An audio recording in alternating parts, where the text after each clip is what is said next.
કોંગ્રેસે શહેરમાં pre monsoon કામ પૂર્ણ કરવાની માંગ સાથે મ્યુનિસિપલ કમિશનરને આવેદનપત્ર પાઠવ્યું. કોંગ્રેસના કાર્યકરોએ મહાનગરપાલિકા કચેરી બહાર રામધૂન બોલાવી વિરોધ કર્યો. કોંગ્રેસે શહેરની વિવિધ સમસ્યાઓને લઈ 19 મહત્વના મુદ્દા રજૂ કર્યા. કોંગ્રેસ આગેવાનોએ કહ્યું હતું કે દર વર્ષે પ્રી મોન્સૂન કામગીરીના દાવા કરવામાં આવે છે, પરંતુ વાસ્તવમાં મોટાભાગની કામગીરી માત્ર કાગળ પર જ સીમિત રહે છે.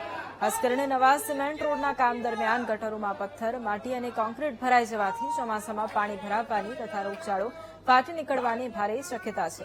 જોકે 6 દિવસની અંદર કામગીરી પૂર્ણ નહીં થાય તો મહાનગરપાલિકા કચેરીનો ઘેરાવ કરી ઉગ્ર આંદોલનની ચીમકી પણ ઉચ્ચારી.